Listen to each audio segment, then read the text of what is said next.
Good evening, everyone, and welcome to Sleepy Monday stuff. Sleepy Monday stuff. Game mastery madness and nonsense. I hope you're all having a lovely start to your week. Hopefully you're a little less tired than I am. I knew I was gonna be a couple days in a row of like really weird sleep, so I was like, you know what, today I just know I'm gonna like sleep in super long, and I did, and like my eyes are like strained and tired. It's also like really hot outside, and I went outside and I played with my dog for like 45 minutes. Like lost track of time just hanging out there with him because it's gonna rain. It's gonna thunderstorm all evening, and then it's gonna be cool and chill tomorrow and raining more. So I was like, I should get some time in with dog in case I can't later tonight. So we spent a bunch of time outside, but it was like 100 degrees. So like he was a little bit lethargic, I was a little bit lethargic, and now I was like walking around getting ready for stream, making coffee, the blended with iced coffee drink I talked about last time, and just like falling asleep while I'm walking around. So I'm not long for the stream world today, but we're still gonna get our GM prep on. We're gonna talk about what happened in the last session. We're gonna jump into filling out the prep sheet. And I kind of think we don't need to do too much more than that. I don't think I need any big elaborate battle maps or dungeon maps this week. Although it might be good that I didn't archive the like trade road battle map. The party might end up, we'll see what happens. We'll see what happens this week. There could be a lot of stuff. It's gonna be an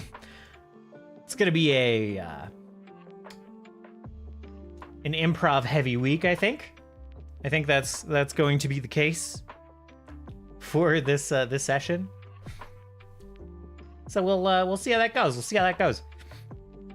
Other than that, I finished a previous art class I was in. Those who've been around a while know that I have started just practicing drawing every day. I used to not do it so much. Kind of like focused on music for a long time, and for whatever reason now I'm like, I could probably get back to art. I could probably do that. I once long ago was like, I'm just gonna do it. I'm just gonna learn to draw, and I didn't really. But this time I just knocked off a keycap off my keyboard, my down arrow. I bought a screen tablet, a pen tablet, screen pen tablet, both of those things, and got into like a little 60-day learn to art really fast course that like doesn't go super deep on anything, but it had like 1-point perspective stuff, 2-point perspective, shading, character drawing, not like anatomy, but like silhouettes and like drawing characters with construction and little simple shapes and going up from there, that kind of thing. You know, the common early steps. I was like, I'm just gonna do the 60-day course, and if I enjoy it and I'm still jamming along, then I'll do something more thorough, and that's what I am doing. I've started I looked up some reviews and I started the Mark Burnett School, and it seems, I think it's Mark Burnett, right? both of my teachers are... both of the courses I've gone through have been taught by a Mark.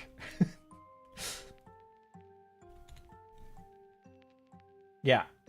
Mark Burnett, something like that. He has a very thorough course that is well reviewed, and I did like a little research. It seems like people generally think it's a pretty good course. Pretty thorough, pretty good.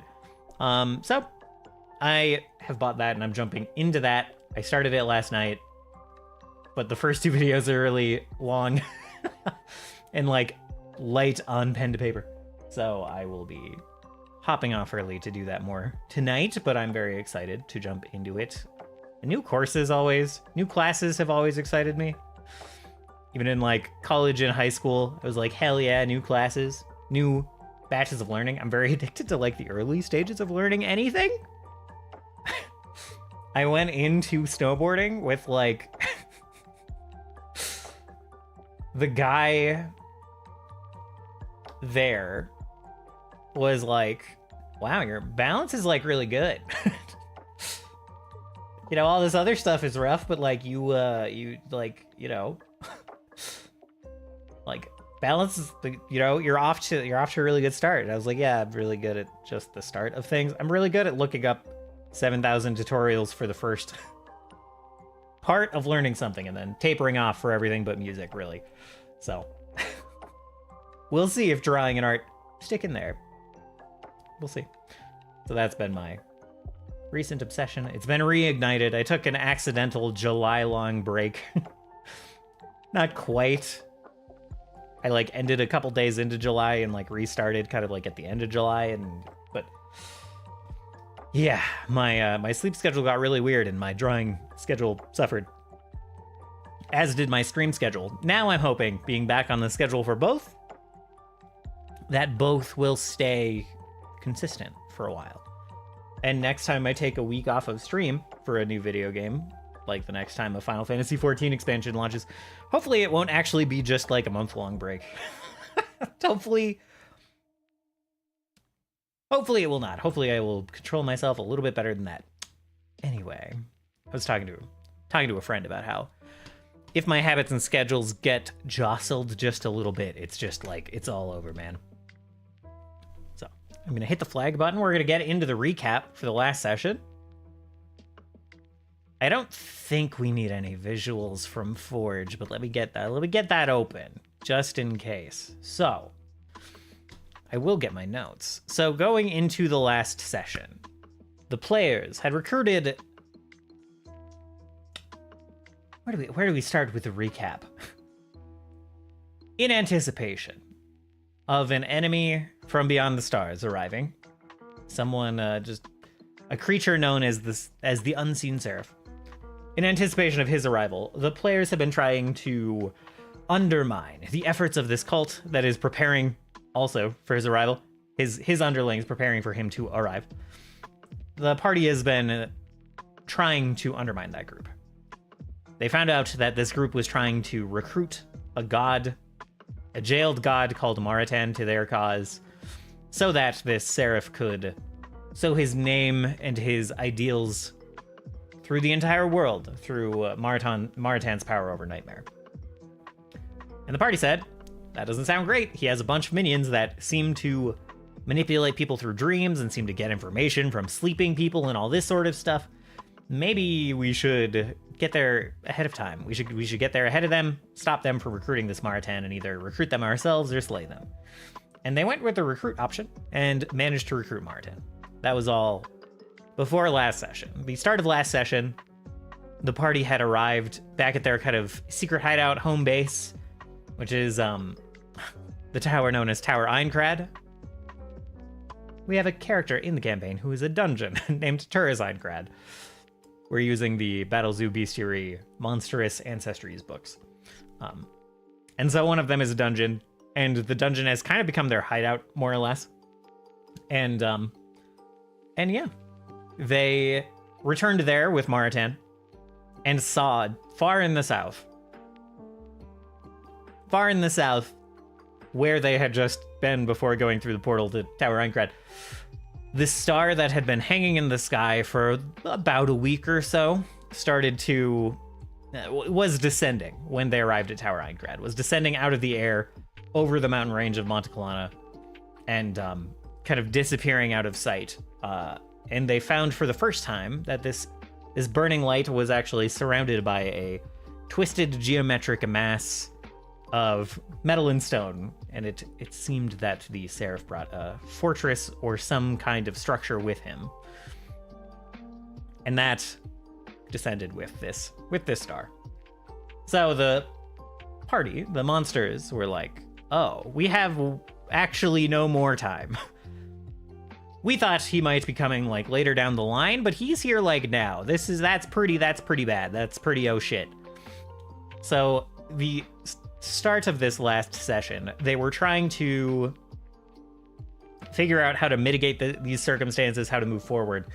They sent a couple of messages. They learned they had picked up some notes that I totally forgot about, that were written with this like invisible ink, and they finally got around to reading them. One of the notes, and this is where we got to this part of the session. We opened on this scene, and Isha was like, yeah, so I'm holding up these notes with the invisible ink. And I was like, oh shit, that's right. And Moto laughed, and I think he thought he had me totally stumped. And technically he did. Technically I didn't have anything prepared for these notes, but here's where the little bundle of secrets and clues from the lazy GM method came in clutch, because like number one with a bullet on there is just the human king of Sarosa was already an ally of the Unshackled before the Seraph arrived. So I got to deliver that information through these notes from the Unshackled, revealing that the human king of this region, where the Seraph is arriving, the human king is already in the Seraph's pocket. I got to say some stuff about how he was working with the Unshackled to deliver supplies and kind of set up for the Seraph's arrival. And there was also a note saying, like, we don't think that the Drow Queen, who's part of this collective nation called the Commonwealth of Monteclana, we don't think the Drow Queen is really going to bend the knee very willingly. We don't think she's going to be gung-ho for this plan of worshipping the Seraph and reaping the benefits. We think that perhaps she will be a little too proud for that. And the players were like, oh shit. Oh shit. Maybe we should have read these notes a little bit sooner. That's really bad. So they sprung to action, asking Maratan, their newly recruited god ally, like, hey, hold off on... I mean, don't hold off. Do what you can to, like, deliver these nightmare messages that the Seraph is bad news and his followers are bad news and he wants to take over the world. Still deliver those messages with whatever power you have available to do so, but there are some priority messages that we want to get out. First of all, could you tell the Drow Queen, Human King, totally not a good guy. Tell the Drow Queen that Izan Salma is already working with the Seraph and don't trust him. And then they also wanted to tell one of their allies, really one of their NPC friends, allies, a strong word, she runs an inn. But they wanted to tell Neria to go to Colnacourt, find the party's actual combat allies at the Green Plum, so they could take her away. Hello, Nerdy Sakura. Hello. It is me. How are you doing? Let's see. I hope you are having a wonderful start to your week. My notes fall off really hard after that. So they tell their allies to wait for Neria at the Green Plum in Colnacourt. Tell Neria to head down there, and we'll keep you safe. We'll ferry you away to our home base, and you will not have to worry about this all the turmoil coming up here. Been better, but got some more work done on my world at least. Very nice, very nice. We'll be doing a little bit of that tonight, and this coming week I think there will be a little bit of world building and figuring out where the party is going next, because they'll be leaving their local area for sure, I think. So so they get these messages out to their allies, and then they say, what next? And Isha says, look, the other side of the portal is standing right next to the prison of one of my friends, Isdal, the god of storms. I say that we go let him out. And the party kind of deliberated and said, like, yeah, that's a good idea. And they came up with this plan of, like, we're going to go let Isdal, the god of storms, out. We're going to go to Konnor Court, get our allies, and then we're going to go to the Moonlight Pools and let Isha's last friend, not last friend, that's put away in a prison, but one more of Isha's friends. Kaon, the spirit of the moon. Isha said, we need Ishtal. Ishtal is going to be a good ally, so that's great. We can let Ishtal out. That's fine. But we need to get my friend out. I need my friend Kaon to be out of this prison before we can move forward. I need my mirror. And the party was very confused about what that meant, but they said, sounds good. Sounds great. We're happy to help. We're happy to help. So they went back through the portal. Well, first they got their long rest, recharged for the night, and then they went back through the portal and had their ally Asilia open the prison where Isdal is kept. They got across, they saw on the other side in Isdal's prison, it was a swirling, stormy sea surrounding a singular island in the middle, with a couple of, like, not a couple, a long line of stepping stones leading down to this island in the middle of this sea. So they tied themselves all together, made kind of a line to get across these stepping stones without being swept away. Isha found it difficult to keep balance on these stepping stones. So the party, like I said, kind of anchored themselves to one another, had a little bit of an incident where two of the party members kind of were swept off, and they managed to kind of like hold steady and keep everyone else on the stepping stones, pull them back up. No one got swept away in the storm. And I think it was a nice little hazard encounter that they got across. It worked out nicely, I think. I think it was a fun sequence.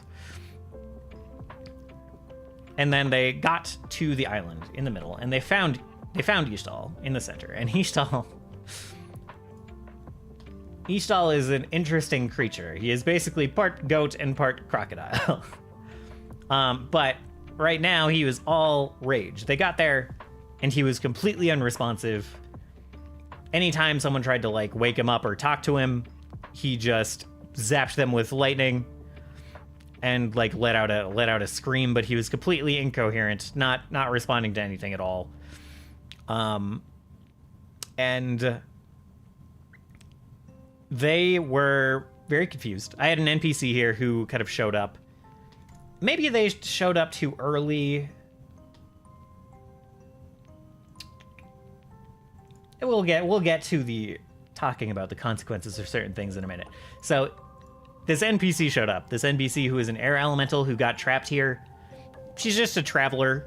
She like hops from plane to plane and meets people, but then saw this lightning in the distance on the ethereal sea and like wandered too close to Ishtal's prison on the ethereal sea, got sucked in, and could not get back out. Found that she was trapped because this is a prison. This is like an interdimensional prison that is meant to keep people inside and not let people out.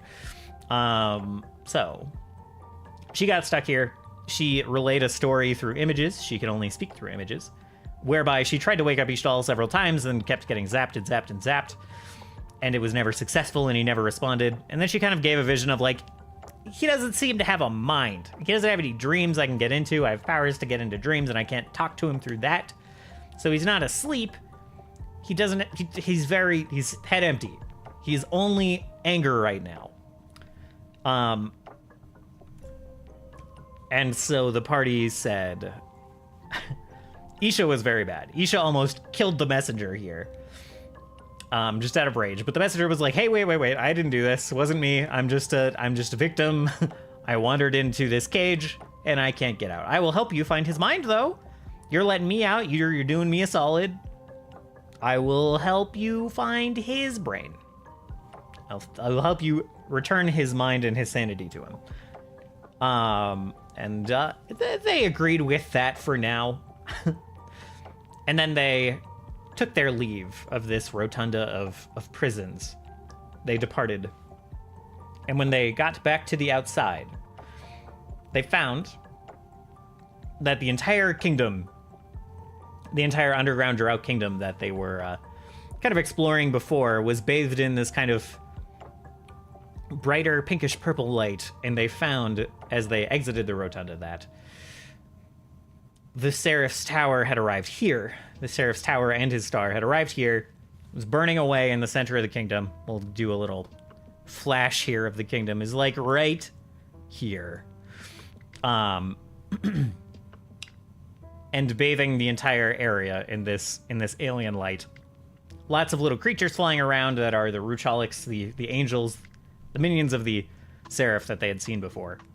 And the party was like, well, that's scary, but doesn't really change our plan. So they boated over to the nearby town, headed on over to the cavern that they used to get out of Konnor Court in the first place, which led up to a bread shop. There was a funny little scene in the bread shop of them just like ambushing this poor bread maker who is just absolutely having a breakdown. And it was a cute, funny scene. Then they walked outside and they were like, oh, the entire city is actually just already taken over. There's like human guards and patrols everywhere. We think maybe the human king is already here, actually. Maybe we're a little too late on that front. But that is where we ended. And yeah, some like, you know, some thoughts on that. Like I said, I think the hazard encounter went pretty well. With like jumping across the stepping stones in the ocean and everything. I think that was fun. It was not very long, but I think it was fun little challenge. I tried not to make the Ishtal thing seem like a rug pull. I didn't want to make it an assumption that all the gods they go to find are just perfectly okay and ready to get plucked out. And you know, before I say anything, Moto sent me a message after and was like, I don't know, I'm not actually like mad that Ishtal was like mindless anger or anything. It didn't feel like a rug pull. I'm not mad about it. It just is funny that this is the second time one of my characters have like gone to retrieve this power and was disappointed by getting a fairly useless NPC character out of the situation instead. And I was like, that is fair. That is fair. So, you know, I tried, I maybe could have foreshadowed better that, like, I did foreshadow that not everything was hunky-dory with all these gods, but they thought maybe they'd have to fight Ishtal, maybe they'd have to talk some sense into him like they did with Maratan, but instead his mind just isn't there. And a couple of the players should kind of know what that means, and I'm surprised they didn't do any, like, knowledge checks or anything. But essentially his mind still exists.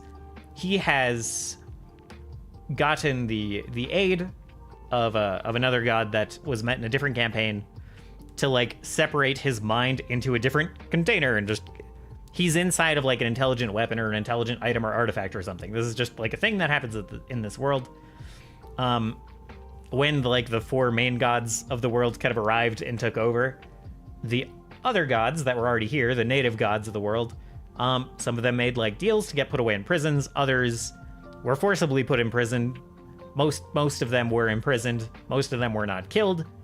But some of the ones that were imprisoned separated their mind or some aspect of themselves into artifacts with the help of a goddess named Sanabra, the Faceter, who's able to kind of like cleave people into different pieces, mentally or physically or whatever. They're able to like separate out aspects of a person or a god.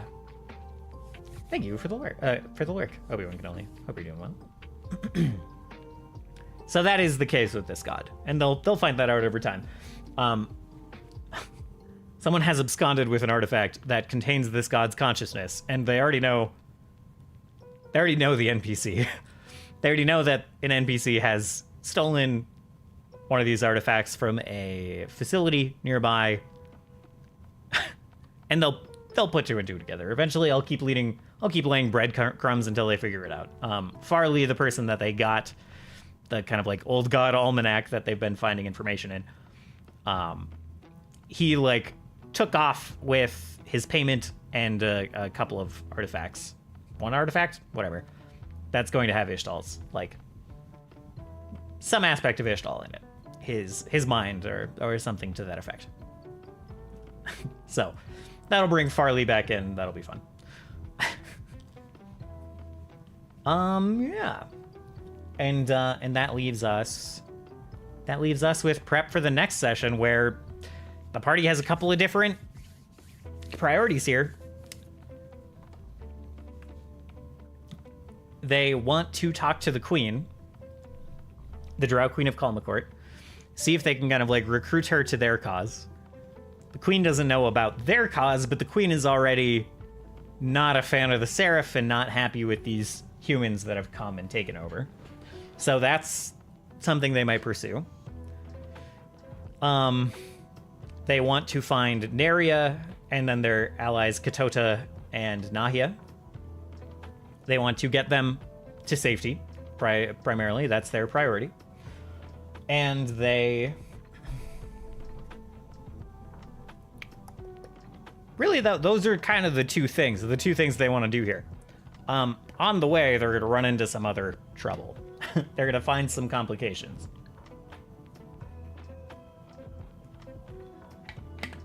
So let's go and write that out. By the way, something I discovered today, making this coffee. Agave nectar. It's quite a bit more potent of a sweetener than the, like, French vanilla syrup I was using. Which is nice, because it's, like, fewer calories and sweeter. But also, man, I put, like, way too much in this coffee. I don't know.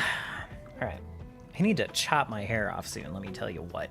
So I'm sorry I keep, like... like, fucking around with it. Alright. So, all of that said, we gotta go make a new note for the next session. Also, Nerdy Sakura, sorry, in the middle of my recap babble, you said, though my character last session on Sunday found out what happened to her boat and she wasn't happy. Oh no. What, refresh my memory on what happened to the boat. It's ringing some bells, but it's not, like, right... it's not right there for me. I've been, deep into this campaign and, like, another campaign that I'm playing in terms of D&D thoughts. And it's all moving real fast. Okay, let's see. So what do we got? So we got this stuff back at the pools. The execution of the Dwarf King is going to happen sooner now. So let's rearrange these scenes that I already wrote for last session that are going to happen this session. We'll put down the execution of the Dwarf King. That was a weird combination of moves that my cursor just did. And then we have back at the pools, which needs to be adjusted because they actually have the pump, and then Kaon's prison. Back at the pools. Pump is not missing. There are a couple of guards at the camp. If the party blunders, one approaching them scares them a bit, one will start praying, beseech an angel of the Seraph. Yeah, so a Ruchalik will probably arrive and fight the party at some point when they go to the pools. It may or may not be after they go and talk to the folks at the camp. I think I don't usually do the Quantum Ogre thing too much, but I think in this case I will. Like, they're just gonna fight the Ruchaliks at the camp. Is it gonna be when they go set up the pump, or are they actually gonna go to the camp? We'll see. Why am I doing this 3, 4, 5? I don't really know. Kaon's prison is still fine. This is mostly just going to be a conversation, so I can't prep for it like too much, but I can add a little bit more here. Whatever, we'll get to that in a bit.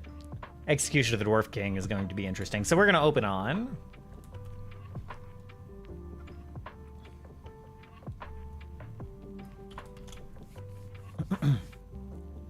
Isha seeing all of the humans milling about. The rest of the party exiting the bread shop.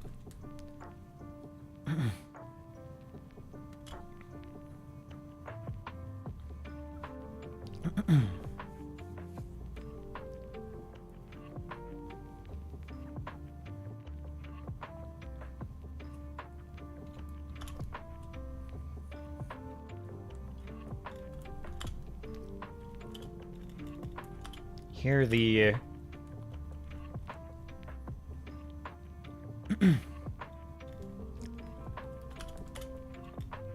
Hear chirping overhead.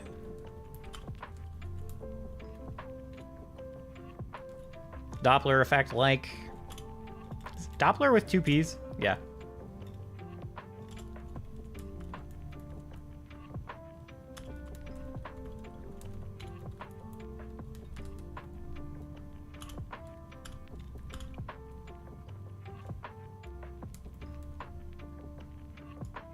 Three Rhetorics fly overhead. Fly by overhead.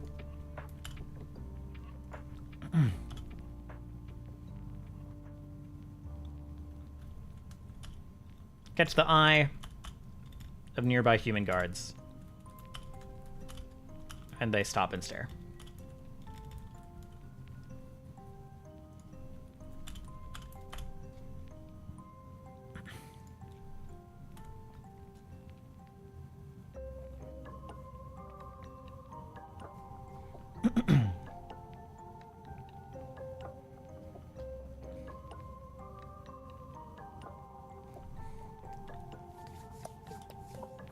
And I don't really think I'm going to add too much more to the opening scene than that. Well, maybe. Maybe we'll do a little speech from the Queen. I was going to have that be later, but...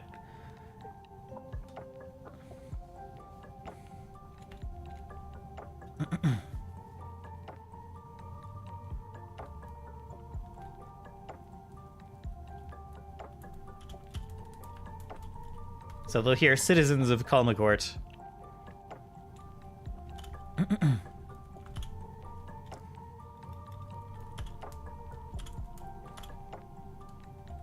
Voice echoes across the entire city.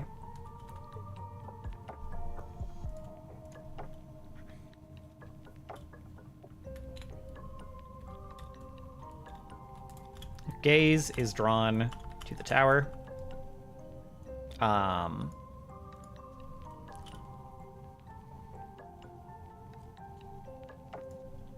To the high tower.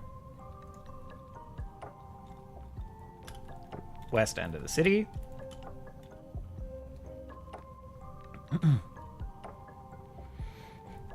Vision is magically magnified.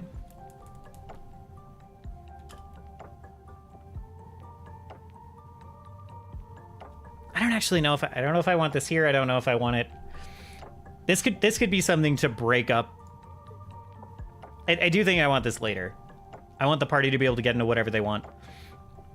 This could be used to break up pacing a little bit later and like prompt some action if they go to like the inn first. But they are also going to run into the Dwarf King's execution at some point. That could spur them into some action all on its own.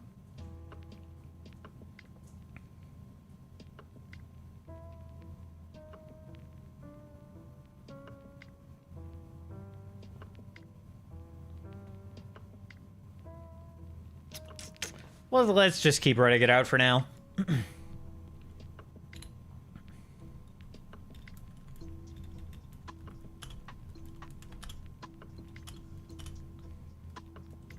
So the Queen is standing on the balcony of the tower.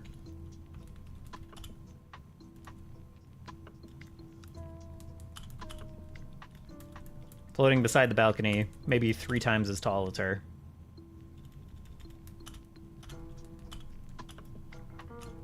The Seraph.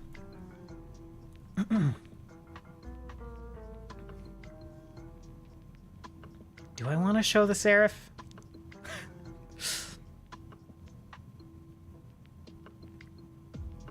I'm going back and forth on so much stuff. I know this campaign I've been a bit quick to pull the trigger on some stuff. Maybe we don't show the Seraph yet. Maybe we don't show the monster yet.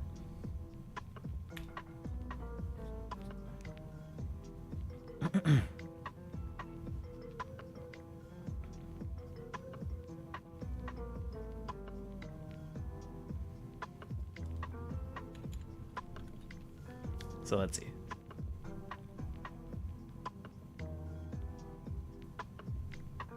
So vision is magically magnified, as is her voice.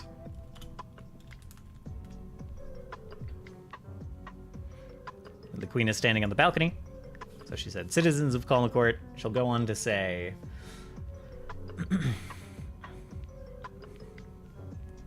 what are some bullet points? Like...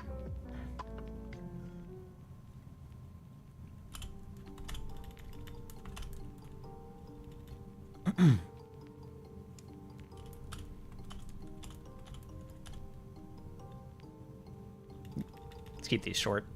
In case I find inspiration and feel the spark to riff on these a little bit. Let's see.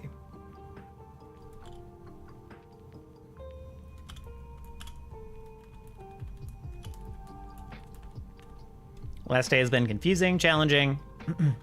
I ask for patience, for calm.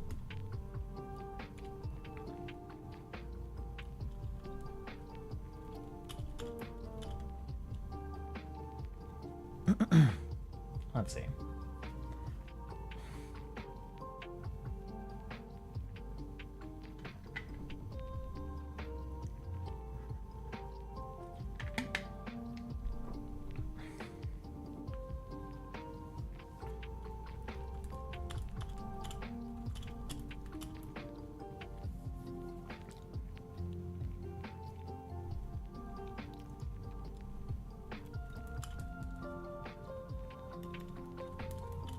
Seraph is not here to harm us.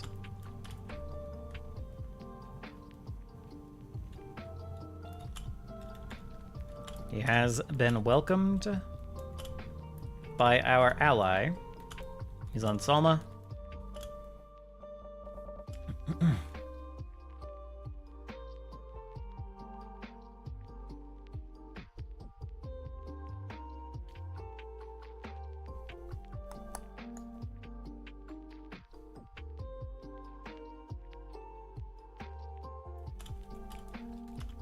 And they work together to weaken the grip that the four still hold on this world, even as they slumber.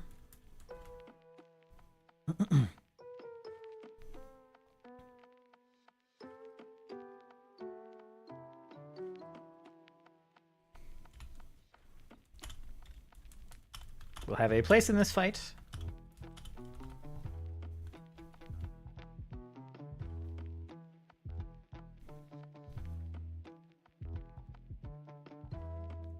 In this endeavor, I guess.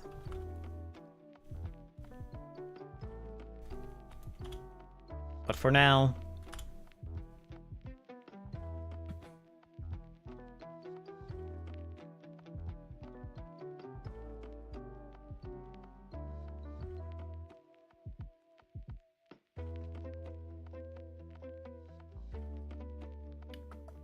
But for now, what? Let's see.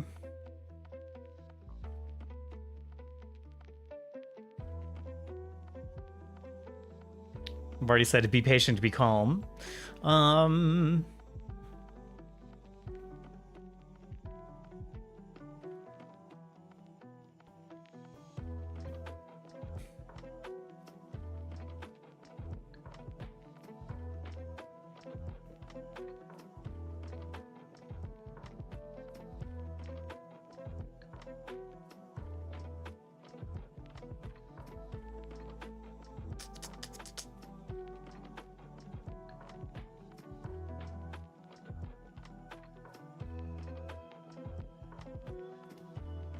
Something like keep your peace, which is kind of like an odd thing to say.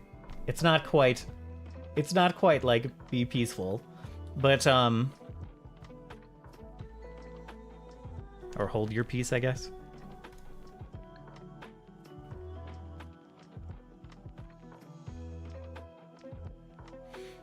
Let's see. And I think she will be kind of,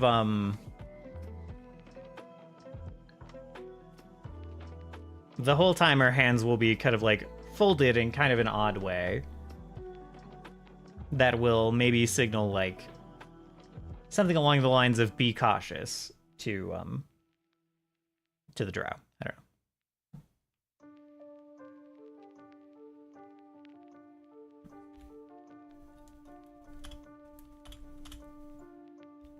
put this earlier.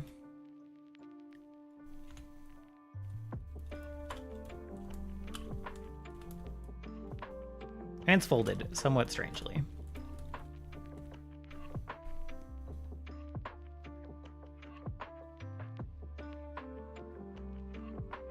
Okay. All right, so that's maybe going to be in the opening scene. We'll see. See how I feel about that. Yeah, we'll see how I feel about that. So then there is the execution of the Dwarf King will happen at some point, which may or may not be an execution. The party may or may not get involved and stop it.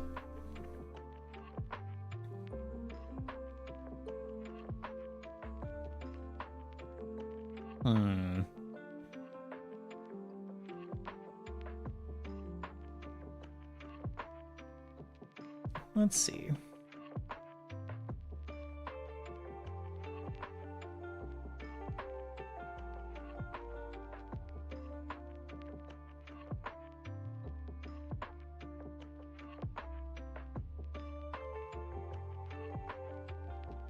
Okay.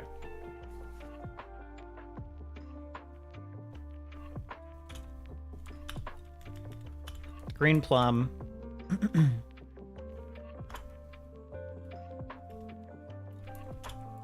Ahi and Kotota are there.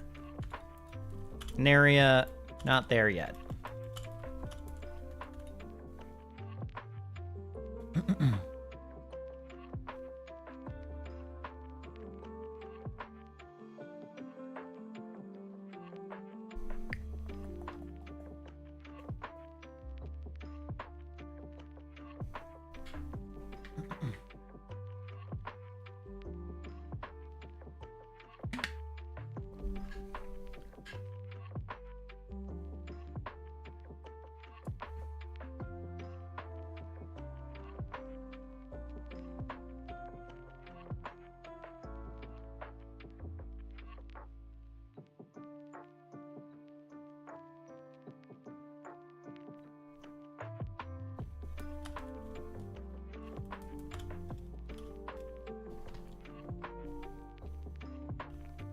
I'm gonna add Eat Merrily at the end of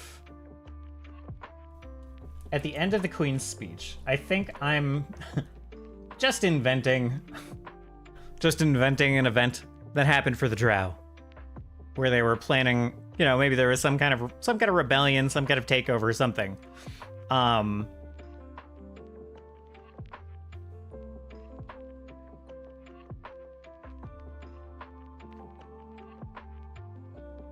And basically, I think Eat Merrily is going to be kind of code for, like, kind of, steal yourselves, essentially. Kind of a historical reference that most of the humans should not get.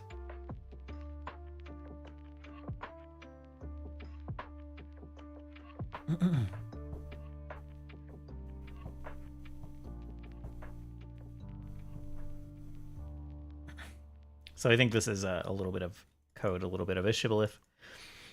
Anyway, at the Green Plum, Nahi and Kotota are there. Neria's not there yet. I think that's just to, like, add a little bit of tension here, a little bit to the decision making of, like, you have your two allies, this fairly innocent person that you've told to travel down here. They have not gotten here yet. What do you like, wait longer? Do you, like, change your other plans to be more cautious until Neria is here? It just, like, adds a little bit of tension, I think. Gives me something to play with again to kind of, like, tweak the pacing and adjust how things go. Give people more of a stake in kind of the order of operations of some of this. Okay.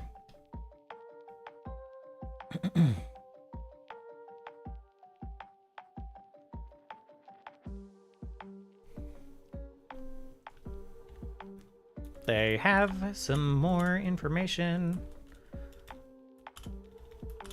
from the Institute. It's not the Institute. I don't remember what it's called now. Whatever. From the research, the old god research team. Let's see.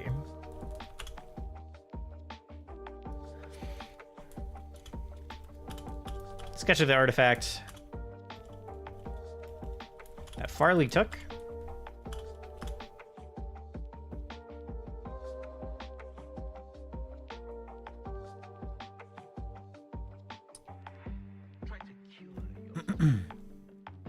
From one of the researchers' memories. Effectively. From what one of the researchers could remember, right? And what does it look like? Is it generic or specific? Is it just a lightning bolt? Or is it like a ram head?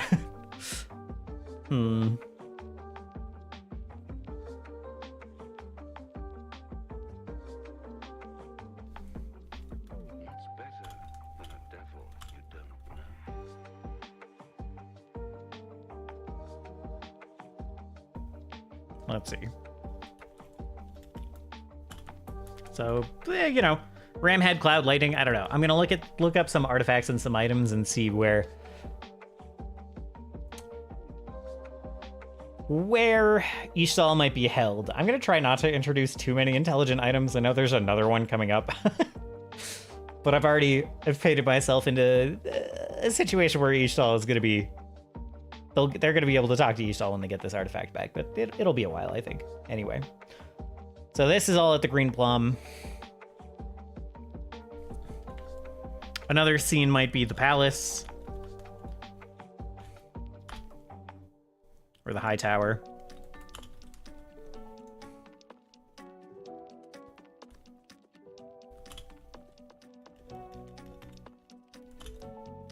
The human bars their way, saying, no visitors for the queen today.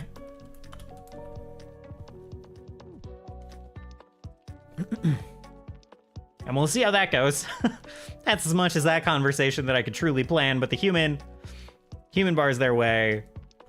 The Drow really doesn't participate, but maybe runs to catch up to the party after to deliver a message.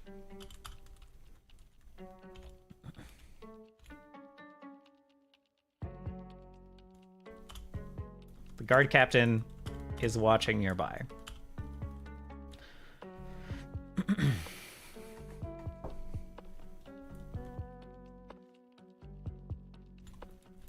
This is roughly where they will be informed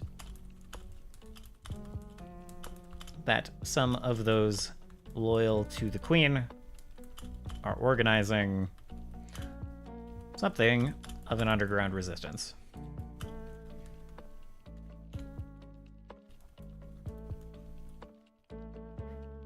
I'm pretty sure I spell Ruchalix different every single time. Because it's always more normal than I expect, so I just make the spelling weirder and weirder, and then I look it up and I'm like, oh.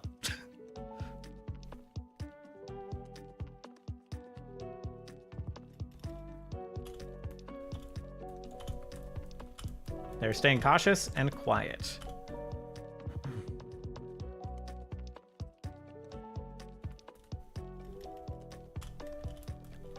Until the humans leave or relax their grip.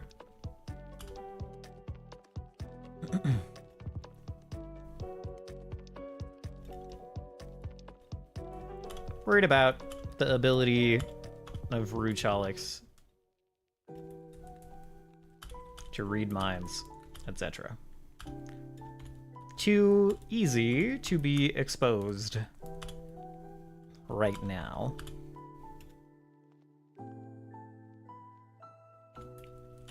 Have to wait until the enemy thinks there is no danger.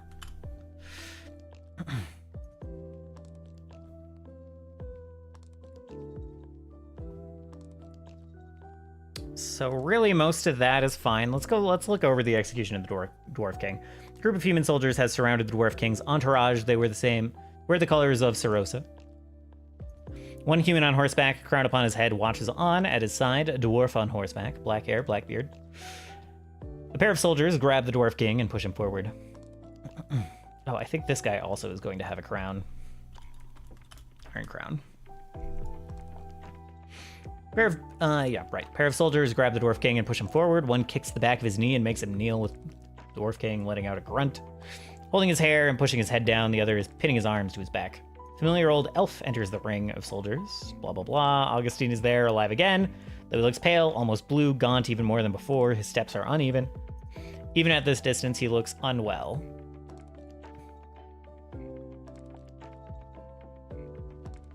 His eyes are going to be like bloodshot, also. Crowned human nods and dismounts his horse, then pulls his sword from the scabbard attached to his saddle. He approaches the Dwarf King.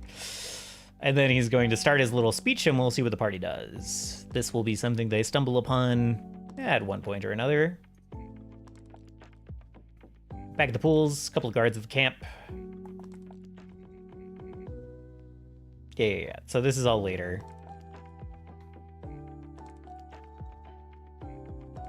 And they're going to have to kind of decide between all of this. They might not have to decide. They might work it out. They might come up with something that works, but it's going to get increasingly dangerous here in Kalmacourt. And, like, I think Rurith is milling about.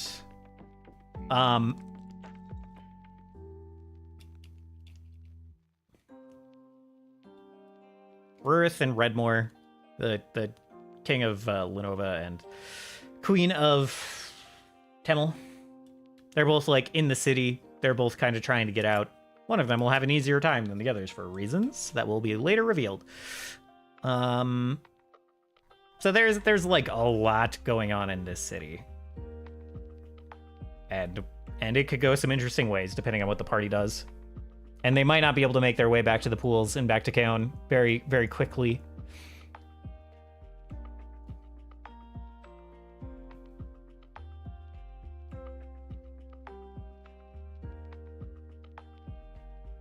So yeah, got those scenes worked out. Really, I think they will probably run into some Ruchali combat at some point during this session, depending on how much they stay in the city. They might have to fight some guards at this execution, or like fight off the Dwarf King. The huntsman might, the kind of hireling of Augustine might chase them around. His mission after this is going to be to like hunt down the party. He's kind of like this ranger that is part werewolf, that is part.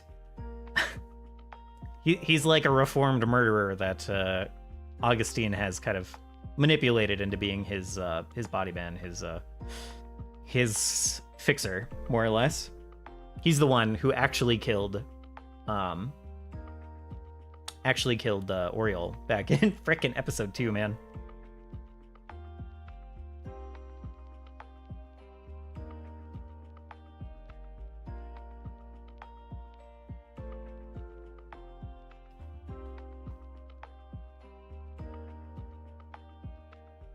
And I think, you know, I don't.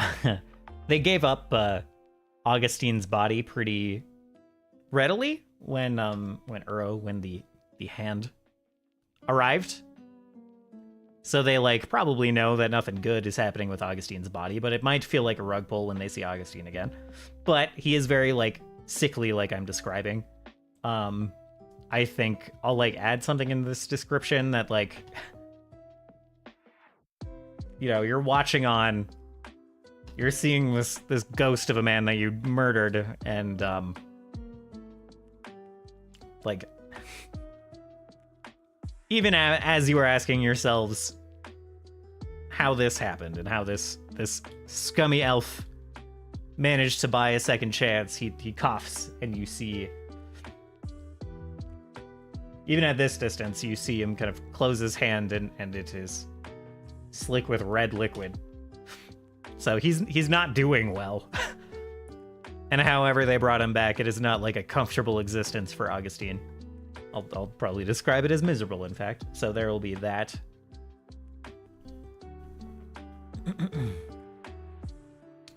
So the Human King of Sarosa was already an ally of the Unshackled before the Seraph arrived. That one is, we're going on to secrets and clues here. Like I said, saved my butt last time, so quite important part of the prep here. Let's see. Ever since the first quake, Some creatures have been affected by a great insatiable hunger. Totally fine to keep that. One of the Guardians Naga witnessed the Four's arrival. That's totally fine. Each land guardian was in charge of a different place of power. Each was made into a sanctuary guarded by Vezgal.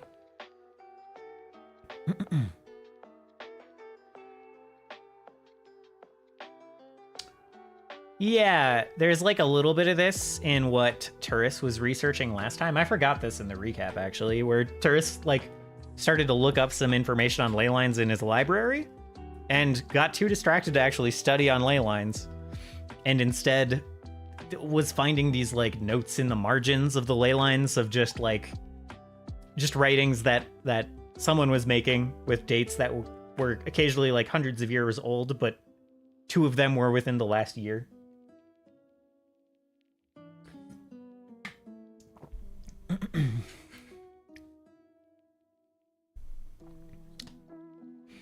Let's see. So that's interesting. I want to find a place to lay it on thicker that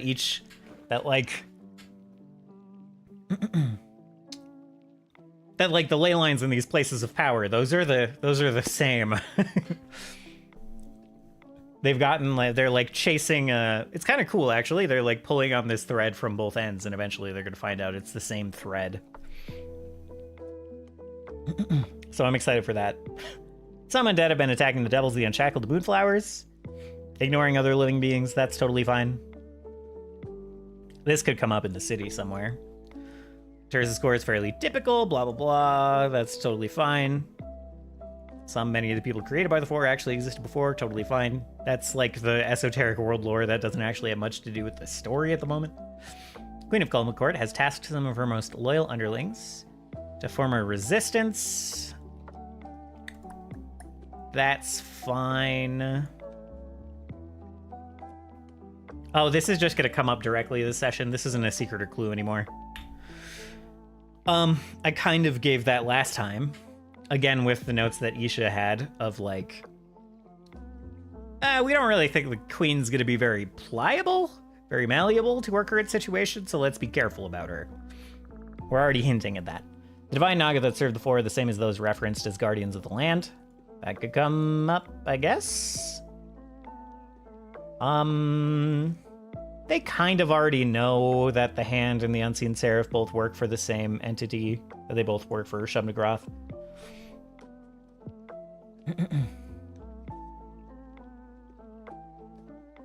Yeah, I think that we can remove that one, to be frank.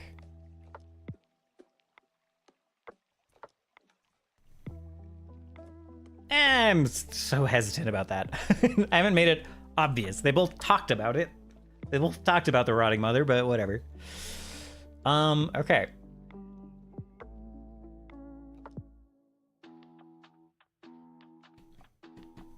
So we have 2 new secrets and clues to fill out. What should they be? What burning things do I have? I guess...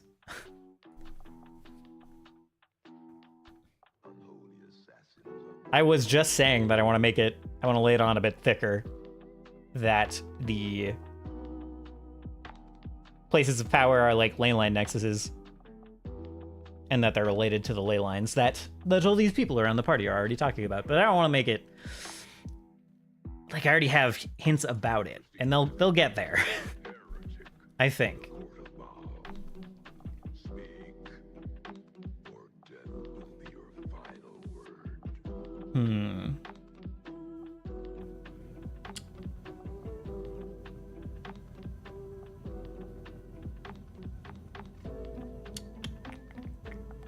So let's see. What other burning things have I been seeking to share?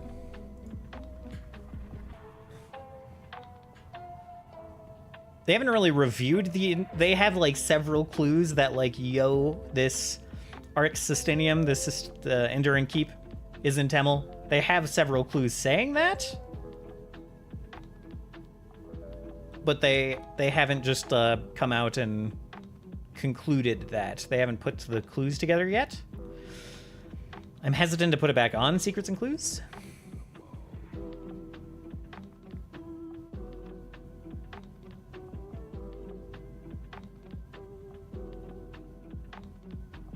And they kind of know that. They were talking about this, like, castle under Temel with, like, the flash. They were... Turris was talking about it a little bit. He's almost there. I don't think that needs to come back on Seekers and Clues. I kind of should put more character stuff on here. We've got a little bit about mimics. We don't have much for Scene of Auction. Let's maybe review Scene of Auction's stuff a little bit. Oh, I don't have his I don't have the information on his... I gotta open up something else. Here, hold on. Stand by. Let's open up the story web. I haven't updated this in a while. That's gonna be a whole day of, like, a project. But, what do we got? So we got... Oh, you know what? This is completely unrelated. But this Dwarven Smith teacher of Turkhan's...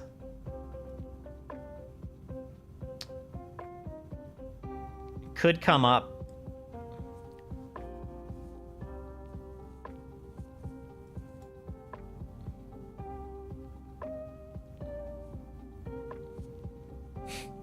And I need to make an actual character page for Dirtbag Dwarf. He now has a name, unfortunately.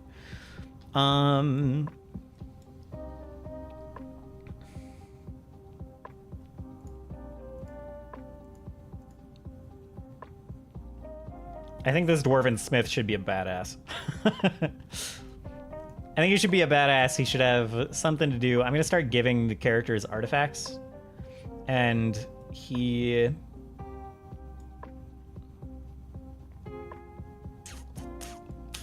I don't know. That'll lead to something.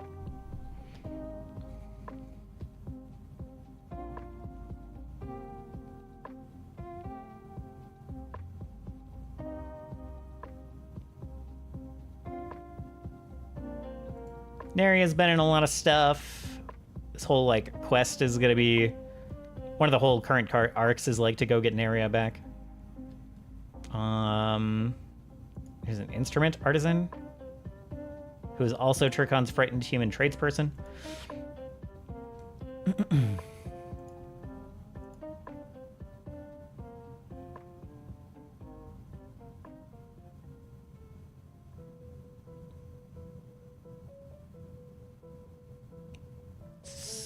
Huh.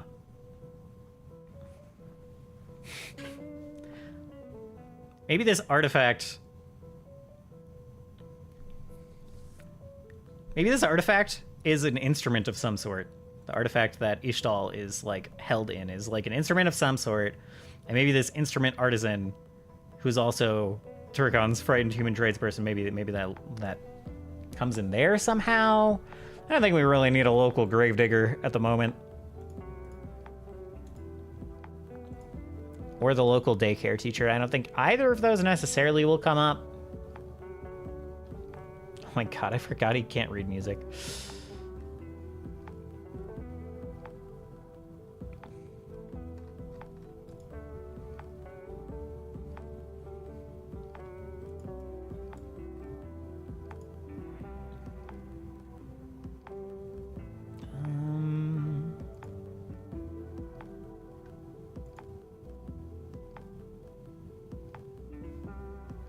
The gauze.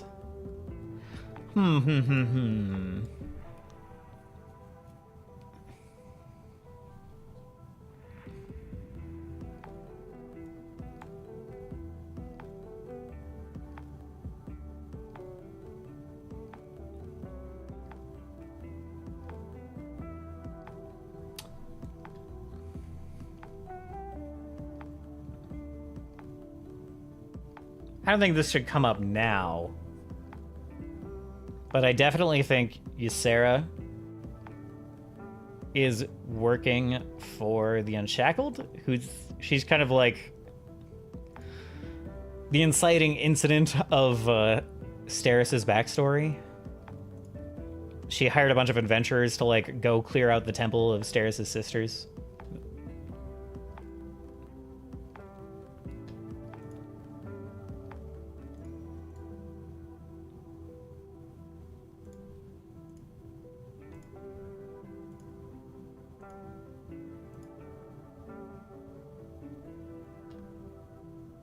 So I think there's all that. I really need to reorganize. I need to sit down with this chart when I have a bunch of extra time. The merchant and former bandmate is both. This is the 8th bite now. Luca, Renaria, Lucas Clockmaker. I need to update so much of this stuff, man. I haven't done a lot of work here.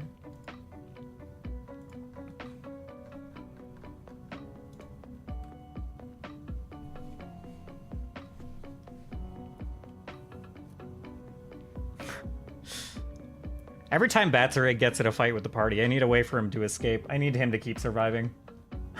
I don't need it. I'm not gonna force it to happen, but there's definitely gonna be ways for him to get out every time.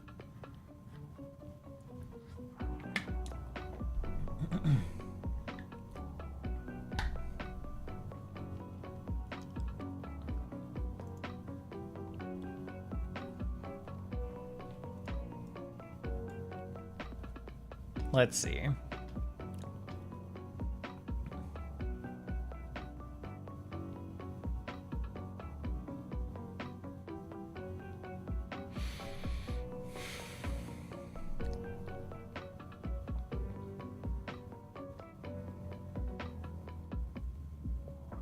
Hey.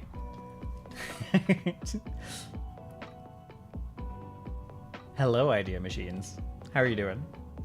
It's going pretty well. I'm very much in my own head at the moment. I'm like we're filling out the secrets and clues for the next session, which are mostly ones that have already existed, cheating a little bit, carrying over the ones from the last session. But I'm always like I always struggle to fill these last couple slots to come up with like new secrets and clues. But they're just like really helpful. They saved my butt last session.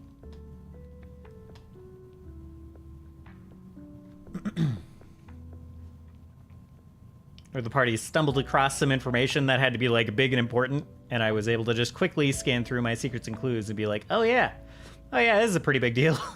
We can put that in a secret note. That makes a lot of sense.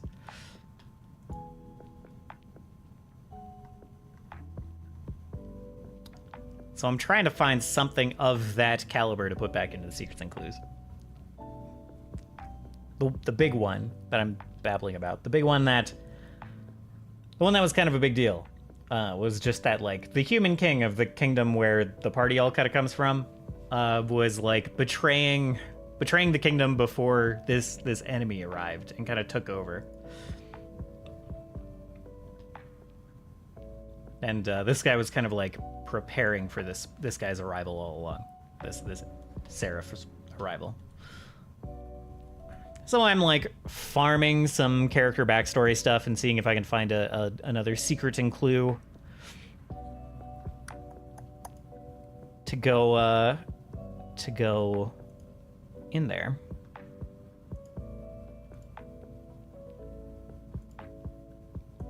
I don't have any themes written down for Seed of Auction. I guess that makes sense. Could be some tangentially related scandal. So-and-so as well as so-and-so might be having a tryst. We definitely do something. Something scandalous could be in here. Replace the scandal of the human king betraying the nation with another scandal of some sort. That would make sense. Something dramatic would be good. This party with the people they know right now, they're not gonna care about a tryst in particular. It's we're using like the Battle Zoo Bestiaries Monstrous Ancestries book, so we've got like a Minotaur and like an Evil Eye and a Dungeon and a Mimic and a Sphinx in this group.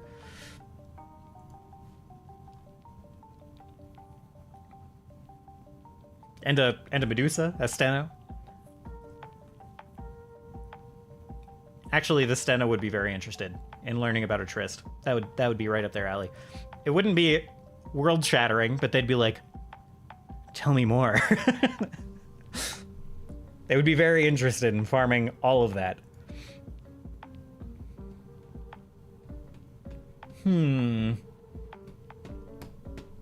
Where could I Where could I insert that with the NPCs the party currently knows? Could be Katoda.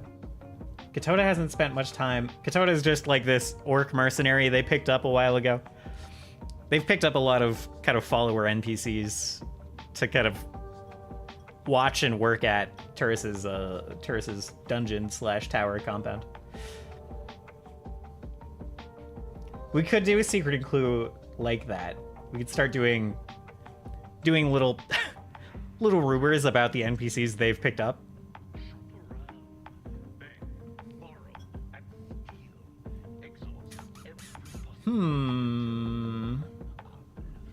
That could be fun. I think we can only ever have 1 or 2 of those at a time.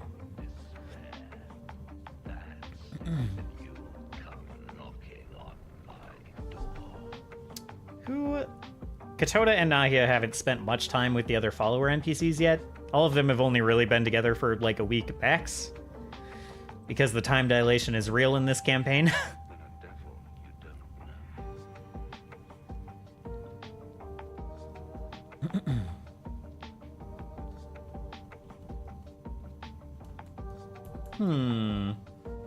Rash of robberies, but just some strange item like old family portraits. That's fun. I like stuff like that, yeah.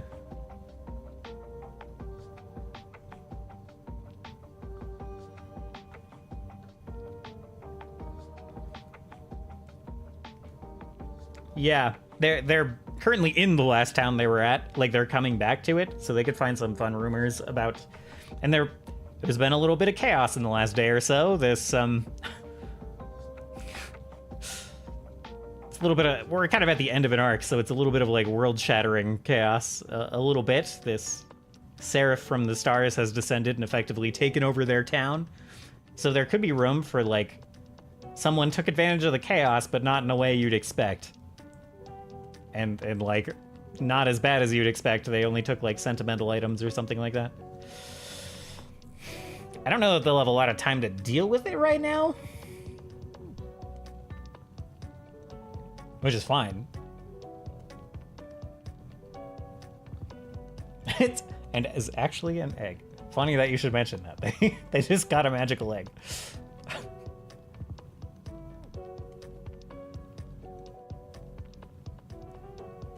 Let's see.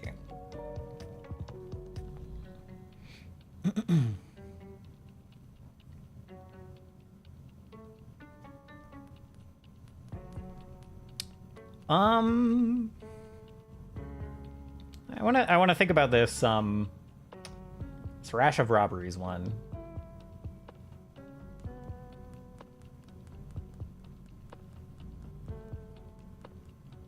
And I don't have to think it all the way through right now. Like with Farley, with the thief that they got the Old God book from. Like, I just said that he stole an artifact. They found out after the fact that they stole an artifact. I didn't tell them what it was. The magic egg is actually a magical egg. Okay, maybe that's not it.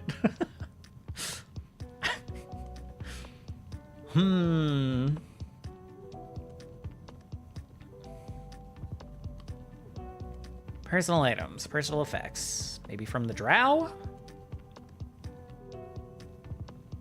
So someone saw the tower, saw the Tower of the Seraph coming down into their countryside and just planting itself in their countryside. They turn around and they think, for some reason,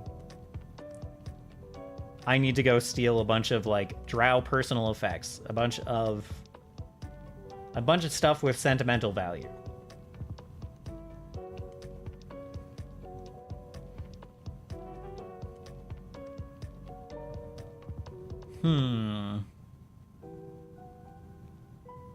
I think there's something there. I think that could turn into something cool. They're definitely not going to be the side quest mood right now.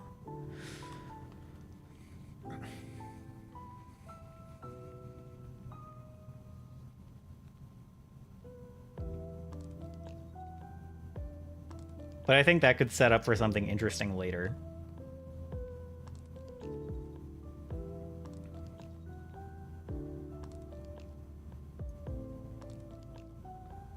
Yeah, I like that. I think that could build up to something. I'm gonna put that in. We'll put that in number 1 since this is only really going to be active while they're in this town, and we'll have to come back later if they leave. But,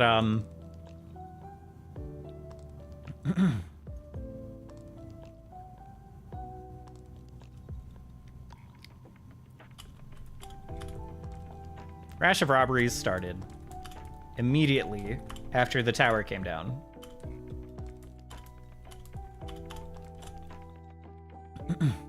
But only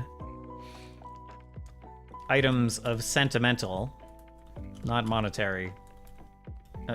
Yeah. Only items with sentimental value were taken. Nothing of monetary value. And that'll just lead, that's just a hook, that's just a little breadcrumb that'll lead to something else. And we'll cook on what that is later.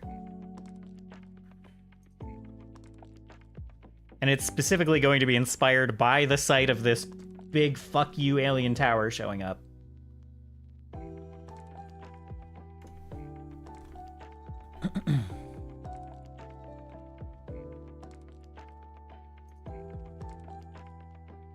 I like that. And I do like the idea of including some minion stuff in the secrets and clues. I don't know that they've known each other long enough for anything to pop up right now, but some of my players would eat up if some of the NPCs ended up with crushes on other NPCs. There's already 2 that are sweet on each other. They were before the party met them, Naria and Luca. They kind of started this whole adventure because they were following Luca at Naria's behest, and it kind of spiraled into other stuff. What about old infant articles like baby booties or whatever? Turns out there's some fae that uses those to steal part of people's childhoods. One of the NPCs in their entourage. I think I don't want to go with the fae angle for the thefts here. There will be some fae stuff later in the campaign, but this is not going to be the right timing for it. And these thefts, I think I will, well, maybe. I don't know. I'll think about that a little bit for these thefts in terms of it being kind of infant items and stuff. I'll think about that a bit.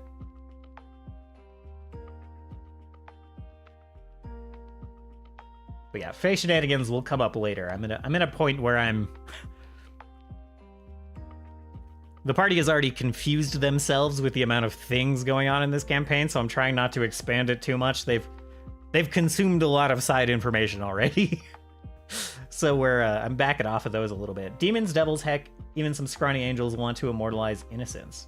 Oh, that's interesting. I do like that. I don't like that for here, but I do like that in general. I like that a lot. The devils the devils here already have a little bit of a different situation going on.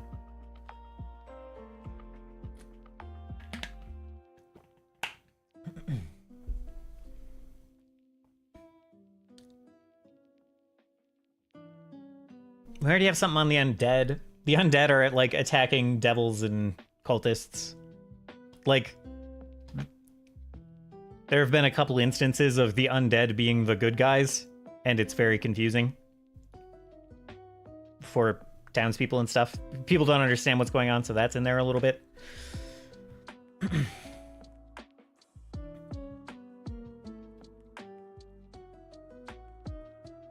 Themes will be determined by the dungeon, the Eidolon. Right. I haven't really revisited this. Had a ton of Turkon stuff. We've had a bit of Steris stuff.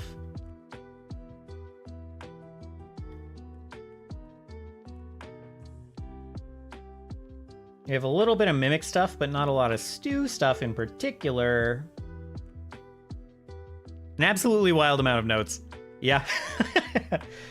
I usually run an incredibly sandboxy kind of campaign, and this is my first time in a while running something more narrative focused, and it's this is the web from the start of the campaign. I have not updated this whatsoever.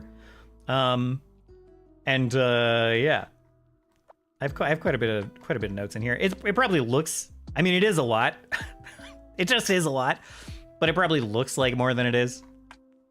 This is big text after all. But every session I go through and I do like the lazy GM's preparation steps from Sly Flourish. And spiral it out from there. If you're gonna stream your GM prep, you might as well go a little overboard, you know? If you're making content out of it. So I go a bit above and beyond. But here I have 5 scenes described, and I have 10 secrets and clues. And that's not like that much. It's just, I have huge honkin' text. So the stream can read it a little more easily. And as for the notes over here, like the sidebar, technically this is all from like 3 different campaigns that have sequentially kind of happened one after the other. So there's a lot of like built up stuff in here.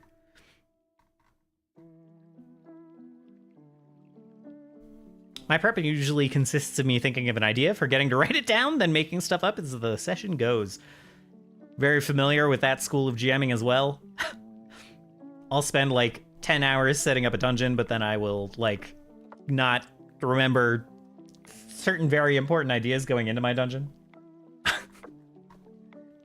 This is why I have started to write so much of it down.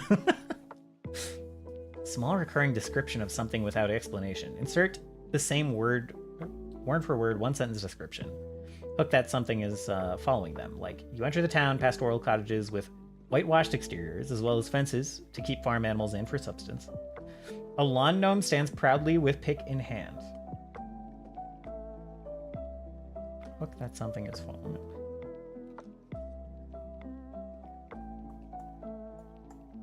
So just like kind of describe, for instance, have a lawn gnome be in like every town as they go, and then be like, why is a lawn gnome showing up everywhere we go? Oh, it's the same lawn gnome, actually. Something like that.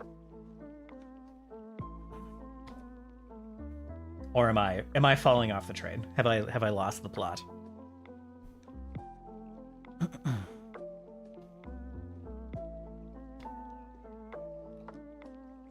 I always end up reading my other secrets, like reading the secrets and clues that I already have will help me come up with another one. Okay, what are some mysteries that they have that haven't been solved? They're thinking about the Naga and the Guardians and the roles that they serve a little bit. They're trying to find ley lines, ley line nexuses, and figure that out.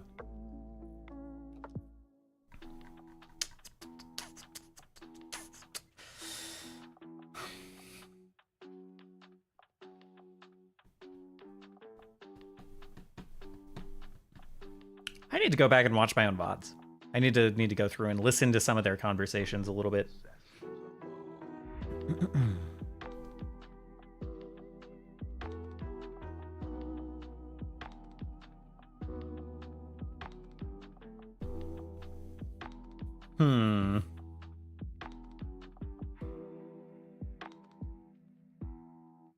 What purpose do you have in bringing this heretic to the court of Baal? Speak, or death will be your final word. Let's see. Arcanus's Naga was always especially interested in ley lines. I don't know that that's gonna stick. That's very related to current story. Any pointers about DMing? Off the top of my head, like general pointers are like, don't stress too much about prep, which might be funny. Don't stress too much about prep.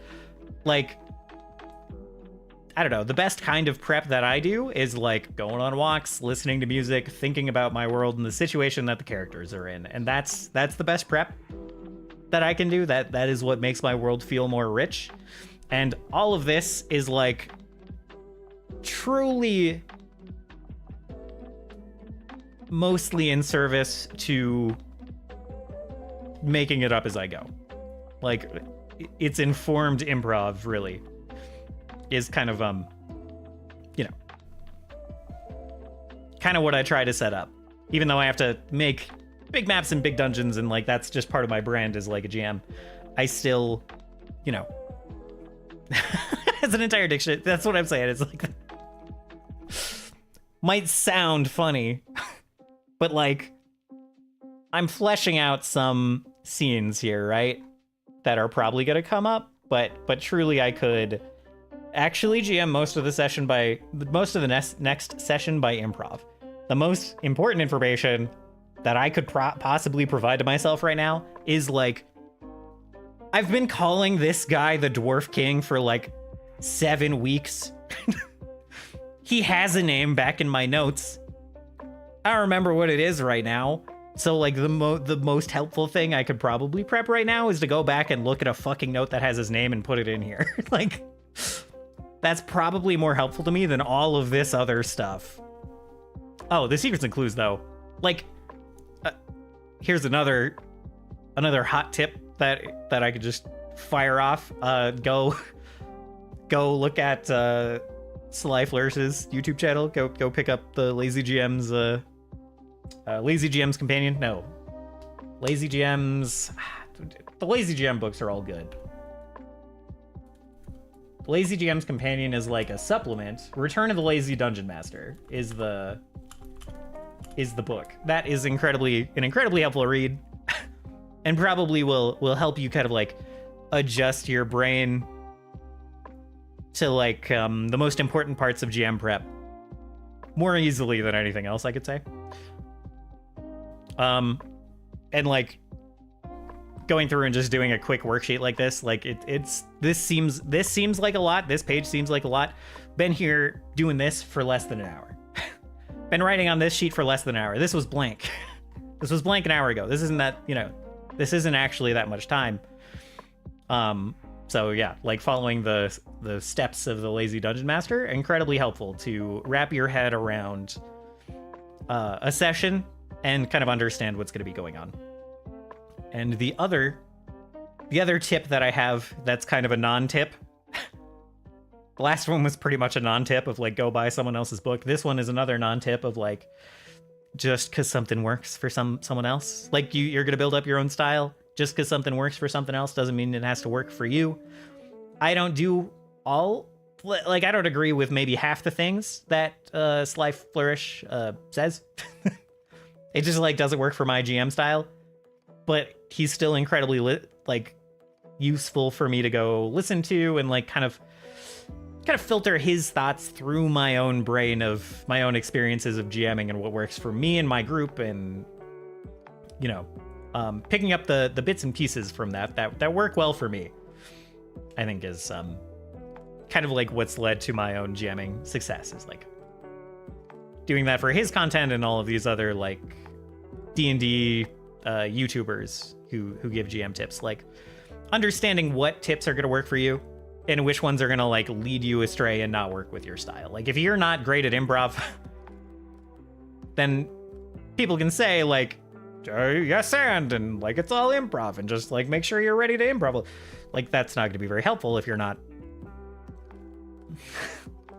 If like you get cold feet when the improv-y parts come up, then that's not going to be very helpful to you, right?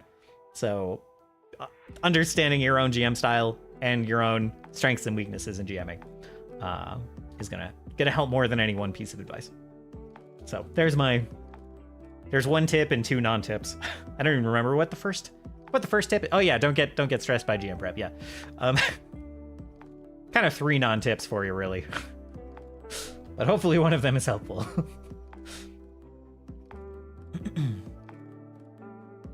And idea machine, you were saying. Then later it happens again.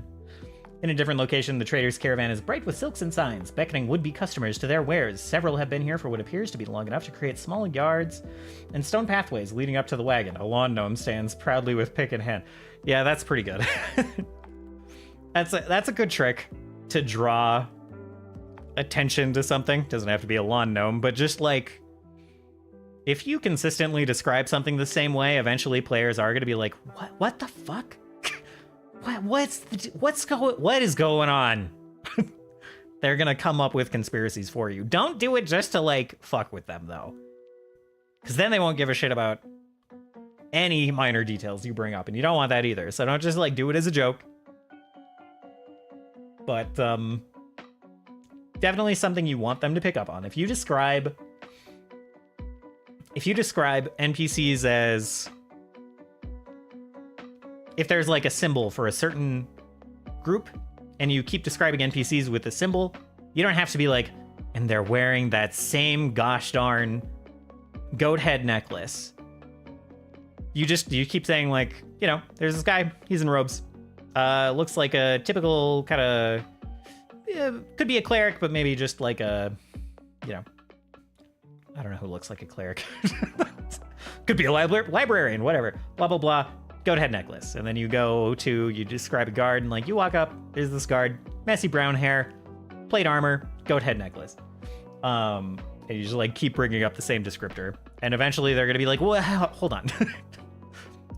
Tell me more about this. And it like almost doesn't matter what it is. Except maybe Freckles or something like that. Freckles might be the one, like, you know, some kind of like minor physical descriptor might get missed if you, with this method. They'll pick it up as like a regional thing and not like a red flag. I did something like that in a previous campaign and I don't remember what it was. I don't have like a real example for you. But I definitely did something like that and it definitely worked. Oh, in the first campaign, there were people with like these runic tattoos. And it came up like in the first couple weeks of the campaign. Then it came up later. And then someone tried to assassinate the king and had these runic arm tattoos. And they were like, what? I've heard that before. So even if, you know, and you can start off not knowing what they are necessarily. You can start off and be like, I'm just gonna describe a set of people with this trait. And you don't have to know what it is the first time you describe it. And you only have to kind of, as long as you just keep bringing it up, you can make something up later.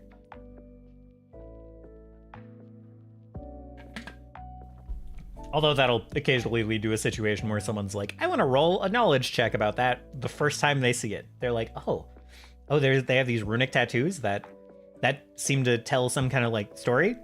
That's pretty cool. I want to know more. And then you're like, oh shit, now I have to actually know what this means right away. So, you know, you might want to have a bit of an idea just in case.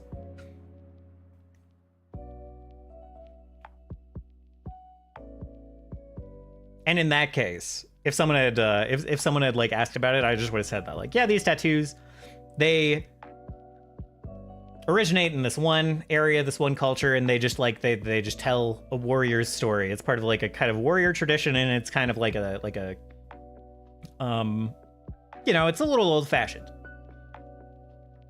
And then, you know, that covers the bases early on in the campaign well enough. And then when they keep seeing it, they're gonna, especially after one tries to assassinate a king, then they'll be like, okay, there seems to be a group of these warriors with these tattoos. Maybe we need to start paying a little more attention and figuring out if there's some kind of... The tattoo is very tattooy. Yup, he's got ink, boy. I definitely have had more than one description of something like that in my life, where like they ask me a question I'm not ready for, and I'm like, oh yeah, it's a thing. It's that thing. Sure, that thing. It happens. Here's a fourth non-tip for GMing. Don't let that bother you too much. Sometimes someone will just ask a question that you just aren't ready for, and you just need to take a minute. It's fine to take a minute, and it's also fine if you stumble on through it and you don't have like a strong answer ready. Every GM has been there.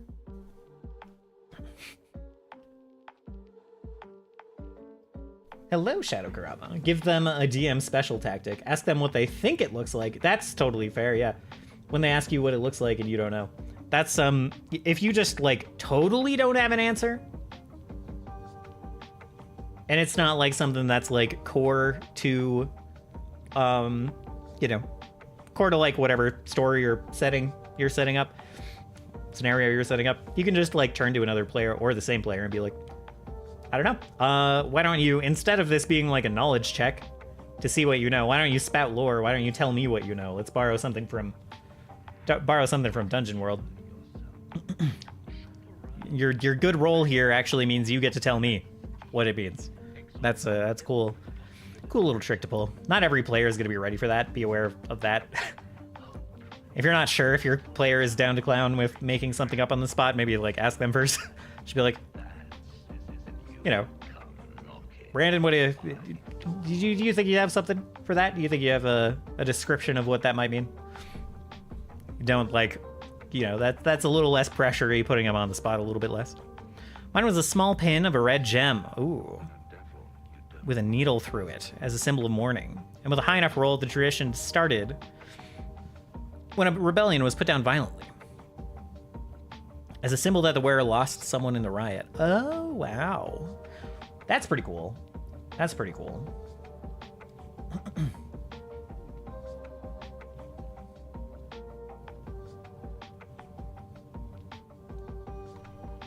I kind of, you know, going back to the line up here about the queen saying, like, eat merrily in her speech of, like, we may have... You know, we may be under military occupation from our human allies and their weird angel ally that's shown up suddenly, but hold your peace and eat merrily. Having this mean, like, but actually be ready for turbo violence, though. You know. Like referencing an old, like you said, similar to what you described, with it referencing kind of like an old rebellion or a conflict or a famous speech in their culture that the humans wouldn't get. Does your group play with any house rules? I've got some stuff. I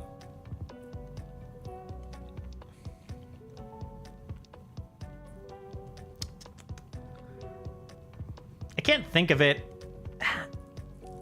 Can't think of any really off the top of my head, but I definitely have some things when they come up where I'm like, I'm just gonna roll this a little bit differently.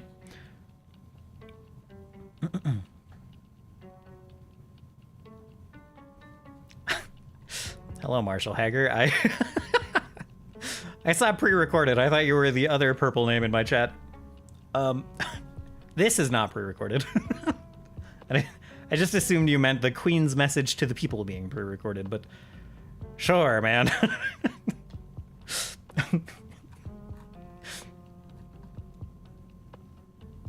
They used that as an in to make a couple of guards argue with each other. They sided with the pin guy and got let into gardens. That's pretty cool, yeah. It's cool to have something like that where your players get to feel like they're kind of like on an in kind of an in crowd, and they can like socially kind of weave their way through situations. Also, Marshall, in case you are legitimately confused, I'm streaming on both Twitch and YouTube at the same time. And so you might see some chat messages that are not showing up in YouTube chat. And that I can see where that would be confusing. So I don't mean to prejudge that statement too harshly. Seems pretty pre-recorded to me. Yeah. You know, I have heavy precognition, that's all. I'm not pre-recorded. You're pretty recorded. Unlike many other people, I do feel slightly prettier on camera than off. Couldn't tell you what that's about. I'm in full like babble mode. I don't actually have more like prep to do here. You know what I do need? I technically need to get like a stat block for the Human King. They could come to violence with this Human King pretty quickly. He's gonna be pretty strong. He's gonna be surrounded by medics and healers and stuff. So I don't think he's gonna be like in danger exactly, but the party might come in conflict with him, so we'll need some stat blocks for that. And just a shitload of...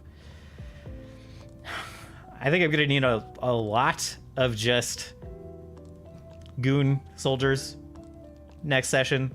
They might... Human King, insert name here. I actually have a name for the Human King. The Human King's name is Izan Solma. And that is the Human King's name. The Dwarf King's name is lost to history, even though he is still alive and standing right over there.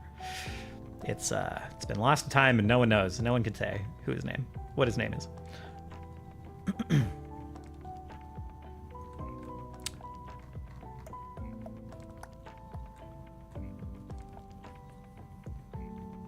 I need to refill my scratch paper of names. I'm running out quickly. I think I used the name of Brill too. We've gone through Izan, Bellin, Salma, and I think a Brill. So I think it's time for a name refresh on my scratch paper. I don't need the unshack. Well, yeah, this can stay in here permanently. That's fine. Gotta have a stat blocks for anything in case the party decides to fight that one random shopkeeper. It is incredibly helpful to have a random low-level human swordman stat blocks around for reskinning purposes. Something for like, you know, something level 1-ish, something level 4-ish, something level 7-ish. Get a little spread of like tough guys, swordy man. That's it's very helpful to have around. Do I follow that advice? No. In this campaign right now, I do not currently have those stat blocks around. I guess I technically have the level 4 one covered. He was a boss, and I could reskin him pretty easily.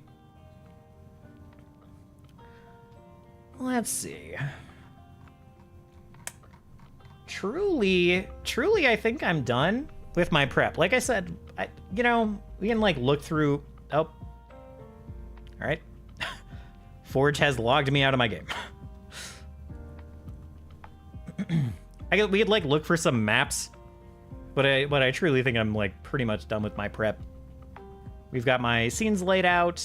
We've got my secrets and clues. I don't have my like interesting locations. I'm skipping several steps of the Lazy GM's prep steps, but I've got my key steps done.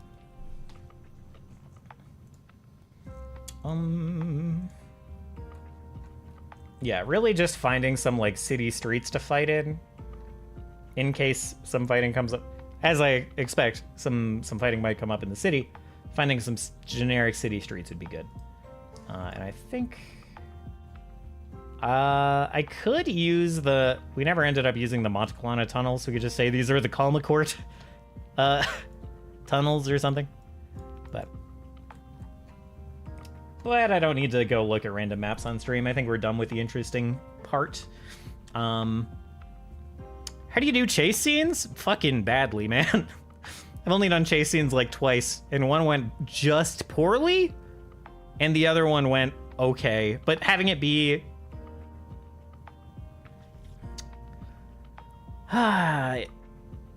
chase scenes are one where if I ran one now, I would just make it clear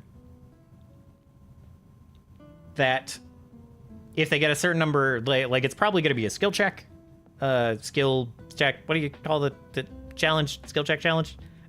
Series of skill checks. And I would just tell them outright, like, if you get a certain number of successes before this guy gets a certain number of successes, then you catch him, your failures add to his successes. Those are the rules. Like, narratively, it might be a little weird if you're, like, right on his tail and then he, like, slides under a sewer grate and he's gone. But that's just going to be the rules because I don't know how else to run a chase.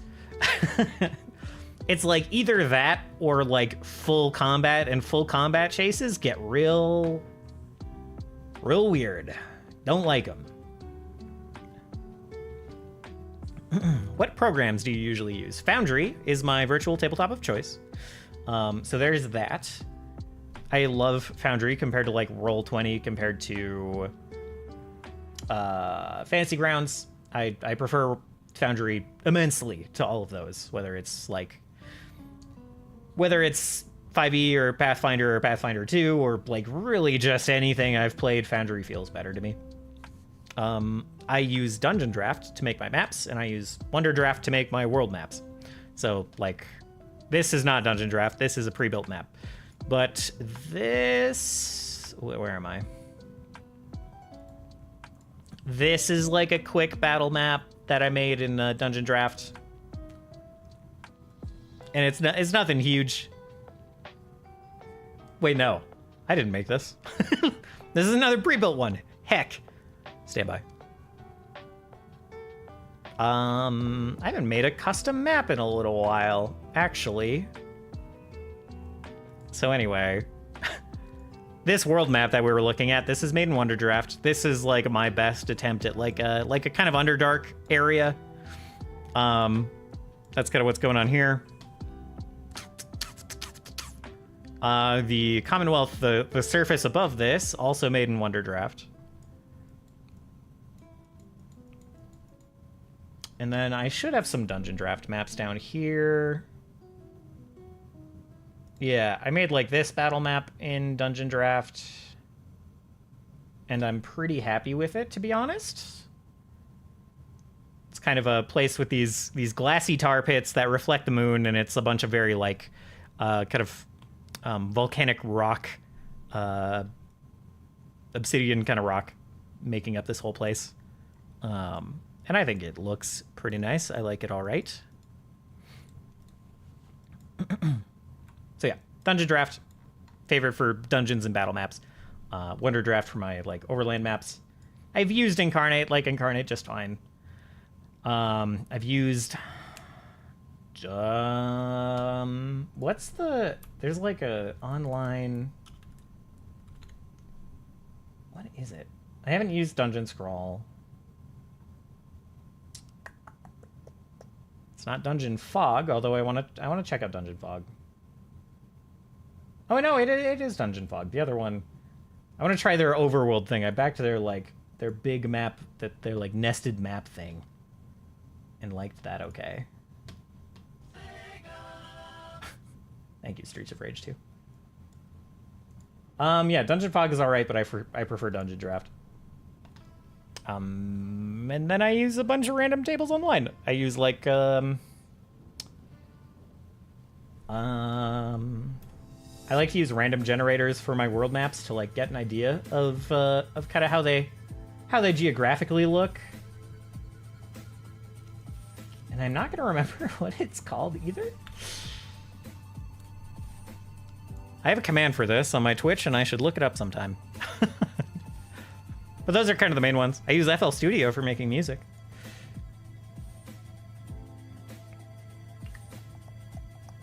I have a few types of actions to take. Lose them. Oh, lose them, outrun, and slow them down. Yeah.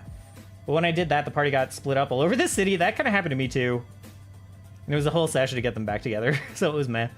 Yeah. And I mean, like, usually you'll use like skill checks or like different types of attack rolls and spells to kind of do that same thing. Of like, try to catch up, try to slow them down and make complications for the person you're chasing or being chased by. And you can kind of like help your, yeah. Treating the party as a unit is good. Just being like, we're gonna keep you grouped together, even if narratively it doesn't make sense. We're gonna keep the party as one big group, and you're gonna be helping each other the whole time. And it's not gonna be literally you sprinting as fast as you can after this guy. It's gonna be like working as a group, so the party doesn't ever get split up. My favorite for chase scenes is roll D100. Party must get 100 times party members to catch. Escapee needs 100 times escapes to run. I don't know if I entirely follow. That's not like the number of checks, right? Because you could end up with needing like 100 checks, and that seems like a lot. But if you mean like a total number of like skill results, I could kind of see it, but then that seems almost short. Oh, this is another battle map I made that I'm actually like pretty fond of. It's like a cliffside road. Cliffside road looking over this like big foggy expanse below. And I quite enjoyed making this and putting it together. This was in Dungeon Draft. It was pretty fun. A little bit of extra editing. This down here is like a separate scene that I brought into Paint.net. Extremely powerful photo editor, Paint.net, and I like blurred it a little bit and added some fog. Added some like channel specific blur, so like the red was like blurred more. I don't know. So that was fun to make.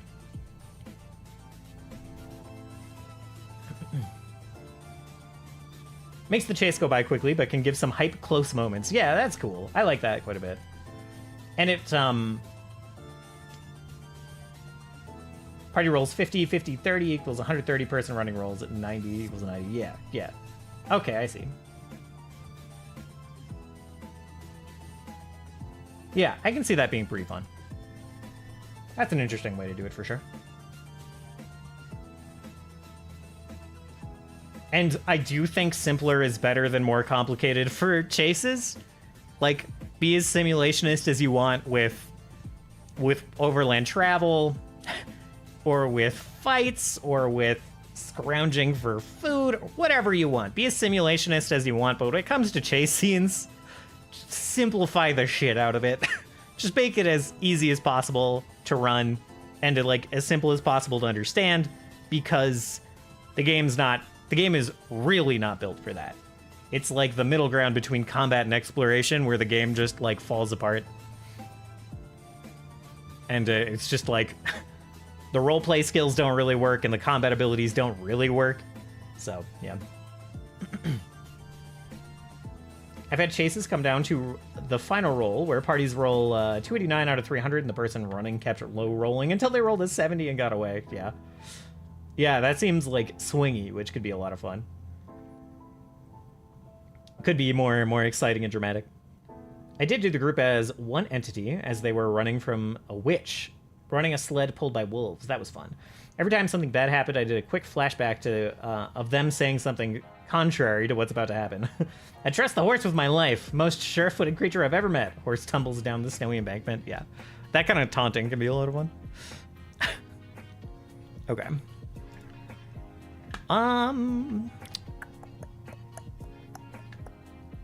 Pufferfish. Was there any like program in particular you were curious about? I covered like VTT, I covered mapping stuff. It's really all I can think of.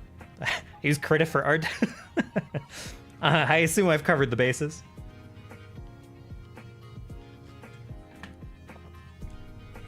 Yeah, I agree. That seems like a fun way to run it. I might try it sometime. Because I think I'm probably gonna wrap up here in a sec. On the Twitch side, maybe go raid a friend of mine, see who's afoot.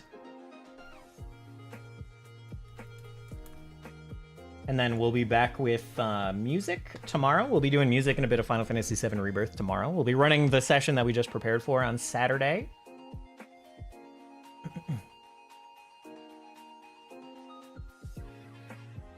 Oh my god, Rise on. Voraktee's on. Excuse me, Rise playing Crash Bandicoot 2? That's delightful. Might go raid that. Insomnia Night's on.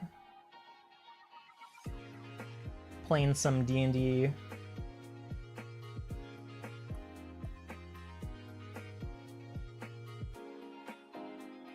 Stand by, stand by.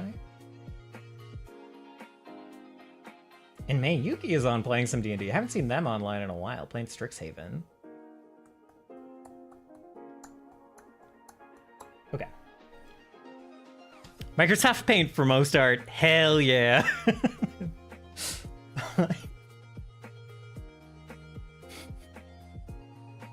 The true answer. The most based.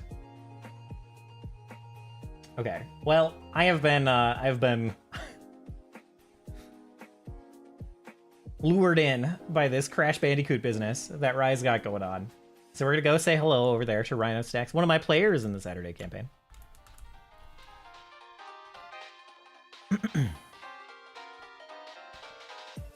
I really need to cut my hair. I'm so over the gravity. I like when my hair defies gravity a little bit, and lately it's just been succumbing to gravity a little bit, and I just, you know, not about that. I'm not about the laws of nature holding power over my hair. Can't have that. So we'll solve that soon.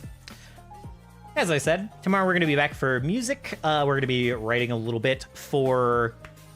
We're going to be rounding out... We've been... For those who don't know, I make all of the music for the current campaign, not my previous campaigns, but this campaign, Monsters Against the Void, I have been writing all the music that you've been hearing during that campaign.